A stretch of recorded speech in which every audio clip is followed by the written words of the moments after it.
Le ciel crépusculaire baignait le village d'une lueur orange douce. Hawa, rayonnante dans sa robe de mariée, se tenait au centre de la salle de réception, une scène vibrante d'excitation et de félicitations. Les tambours résonnaient, les chants des invités emplissaient l'air, et l'odeur des fleurs fraîches et des épices flottait autour d'elle. Tout semblait parfait, comme dans un rêve.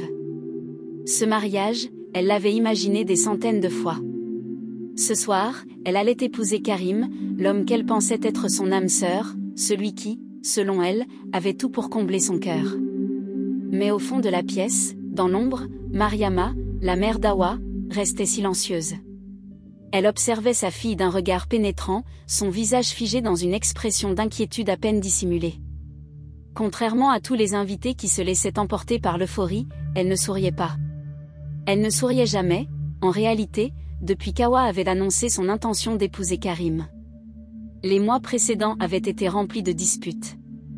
Mariama avait essayé, avec toutes les armes à sa disposition, de convaincre sa fille que ce mariage allait être sa perte. Elle avait mis en garde Hawa contre le jeune homme, affirmant que l'amour aveugle qu'elle ressentait la conduirait à une terrible chute.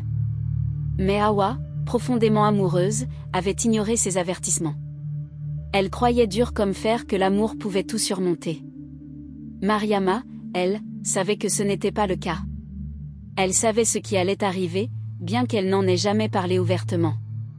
Lorsque le moment arriva, le prêtre leva les mains pour bénir l'union.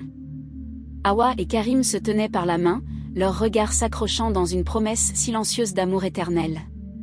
Mais tout à coup, un silence lourd s'abattit sur la salle, comme un voile de brouillard. La voix de Mariama, grave et vibrante, fendit le silence. Elle se leva lentement, sa silhouette se détachant dans la pénombre, et un frisson parcourut l'assemblée. Elle se dirigea vers sa fille, sans un mot, mais son regard trahissait une certitude étrange. Lorsqu'elle arriva à côté d'Hawa, elle murmura, suffisamment fort pour que tous l'entendent. « Ce mariage ne se fera pas. » Les invités se figèrent. Hawa, choquée, tourna les yeux vers sa mère, la bouche ouverte, incapable de comprendre. Elle avait vu sa mère en colère, elle l'avait vue désespérée, mais jamais elle n'avait entendu de telles paroles sortir de ses lèvres. La tension était palpable. Hawa sentit son cœur s'arrêter dans sa poitrine. « Maman » commença-t-elle, mais la voix de sa mère interrompit ses mots. « Je te maudis, Hawa.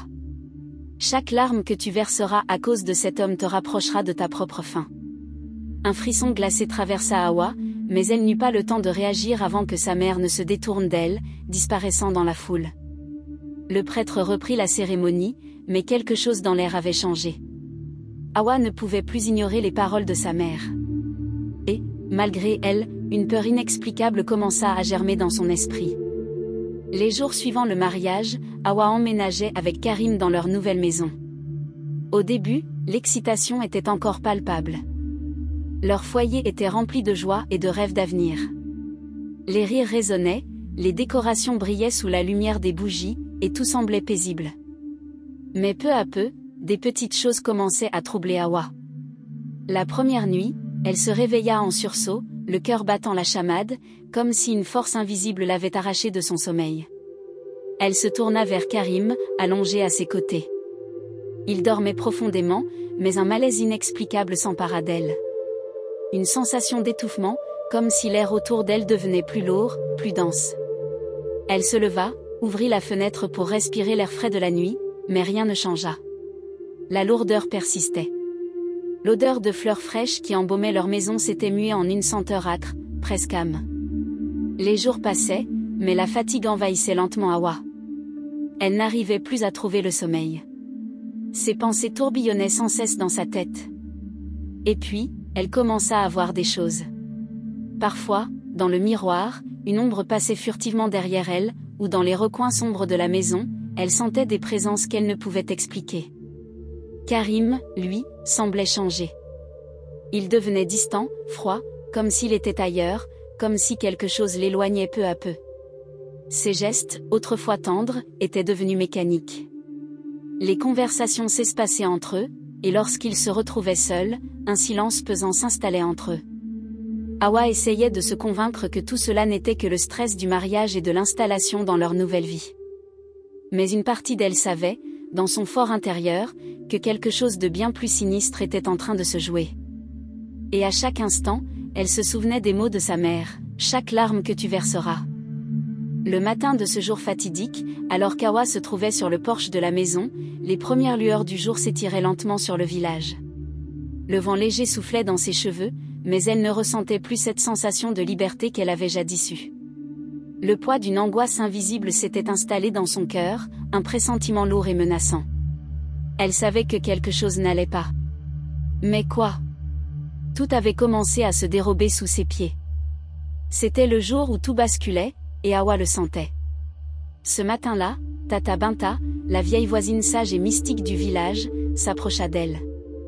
La peau marquée par les années, les yeux chargés de secrets, Tata Binta n'avait jamais été qu'une rumeur vivante, un mélange de crainte et de respect dans la communauté.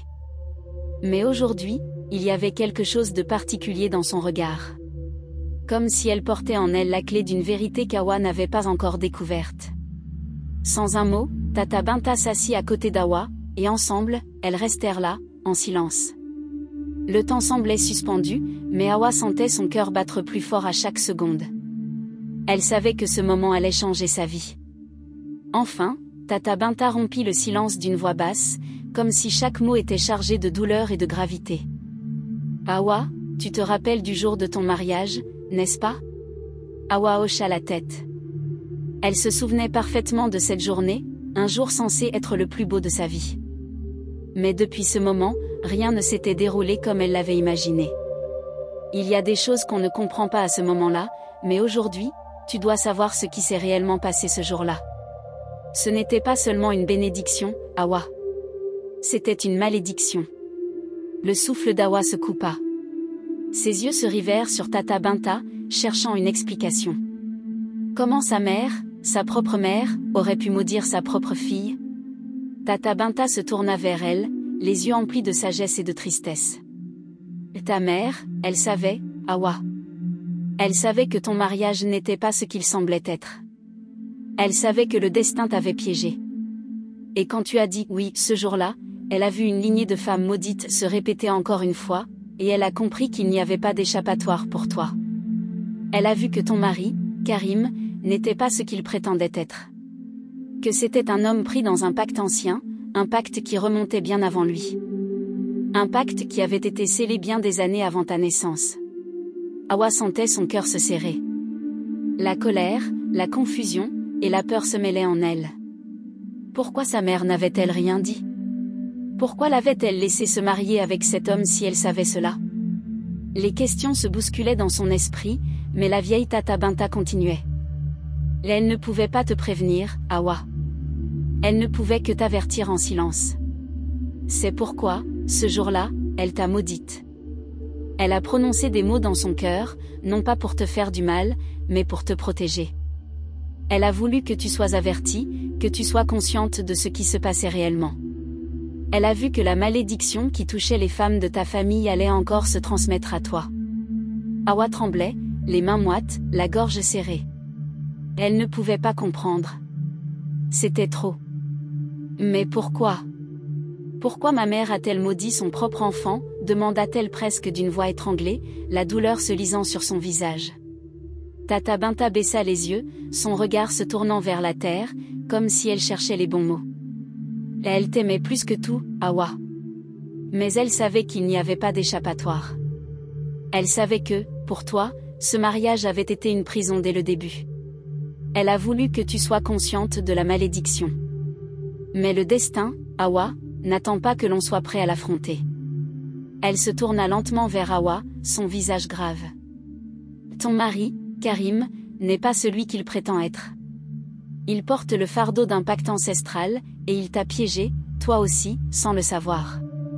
Mais la malédiction s'accomplit toujours. Et il n'y a que deux choix, l'accepter, ou tenter de fuir, mais la malédiction te rattrapera toujours. Awa, abasourdie, chercha un moyen de comprendre. Pourquoi n'avait-elle rien vu? Pourquoi n'avait-elle rien senti? La douleur de découvrir que tout ce qu'elle avait cru être réel était en réalité une illusion, une façade, la submergeait. La malédiction de sa mère, qui avait vu l'histoire se répéter avec sa fille, venait de lui être révélée. C'était elle, maintenant, qui devait porter ce fardeau. Mais le poids de ce savoir, si lourd, n'allait pas être facile à porter. Hawa savait qu'elle n'avait pas le choix. Les révélations de Tata Binta avaient frappé son âme comme un coup de foudre. Son mariage, qu'elle croyait être une bénédiction, n'était qu'une toile tissée par un destin cruel et inévitable. Elle se sentait prisonnière, piégée non seulement par les forces invisibles du passé, mais aussi par l'homme qu'elle pensait connaître, Karim. L'inquiétude grandissait chaque jour, alors qu'elle voyait sa vie s'effondrer autour d'elle. Son mari, d'abord attentif et aimant, devenait de plus en plus distant, comme s'il s'éloignait d'elle petit à petit, jour après jour.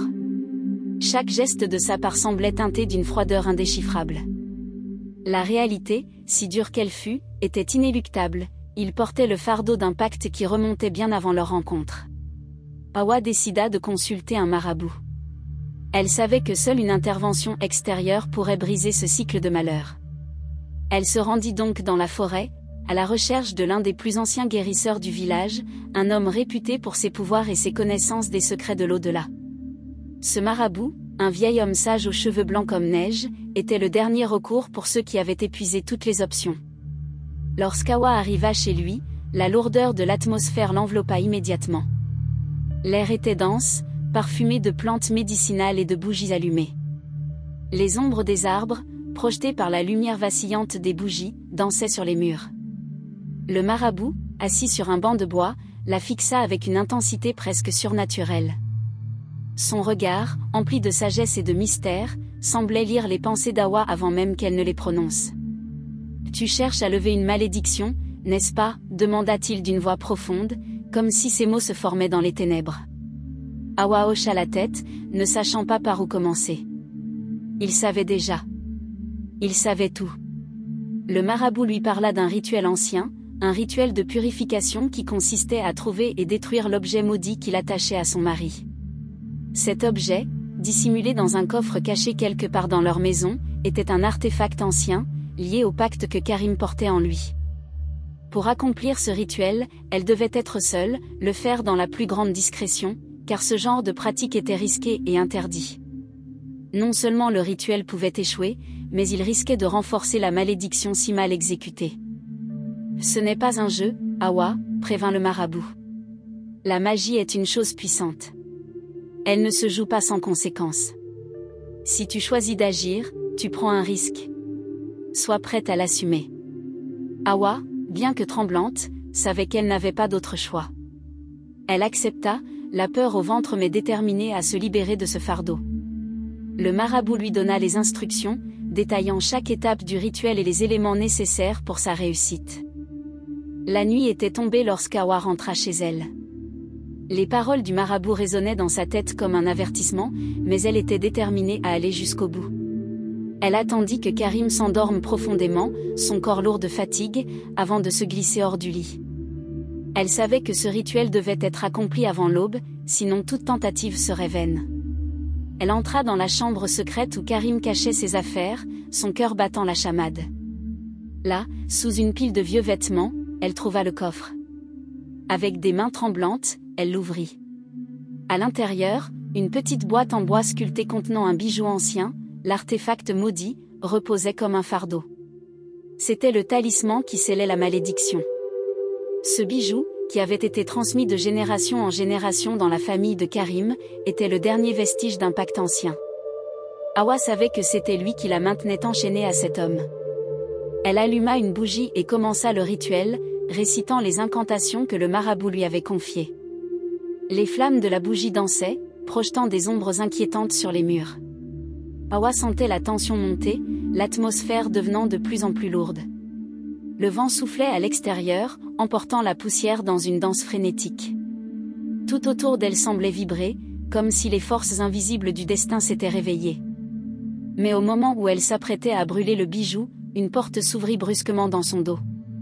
Karim, les yeux brillants d'une colère froide, se tenait là, sur le seuil de la pièce. Il la regardait fixement, un sourire étrange sur les lèvres. « Tu pensais pouvoir t'échapper ?» dit-il d'une voix dénuée de toute émotion, une voix qu'elle ne reconnaissait plus. Hawa, paralysée de peur, réalisa alors que c'était trop tard. Elle n'avait pas seulement défié un pacte, elle avait défié l'homme qu'elle avait épousé. Mais elle n'avait pas le temps de réfléchir. Karim s'approcha lentement, son regard de plus en plus glacial. Le choix était brutal, rester et accepter la malédiction, ou fuir et abandonner tout ce qu'elle avait connu. Mais dans son cœur, Hawa savait qu'elle n'avait aucune chance de vaincre la malédiction si elle restait. Dans un ultime élan, elle s'enfuit, emportant avec elle que ses souvenirs et ses craintes. Hawa erra pendant des jours, fuyant les ténèbres qui la poursuivaient. Son cœur, lourd du fardeau de la vérité, se brisait à chaque pas. Elle regretta amèrement d'avoir quitté son mari, mais au fond, elle savait que c'était le seul choix. Elle était écorchée par le souvenir de la malédiction qu'elle portait désormais, un fardeau transmis de mère en fille. Mais son cœur pleurait aussi le manque de sa mère, qui n'avait pas pu lui offrir une vie sans ce poids écrasant. Elle finit par revenir dans le village, retrouvant la maison de son enfance. Sa mère, bien que décédée, semblait l'attendre de l'autre côté du temps. Là, devant la tombe de sa mère, elle s'effondra en larmes, se demandant pourquoi elle n'avait pas écouté les avertissements, pourquoi elle n'avait pas vu la vérité plus tôt.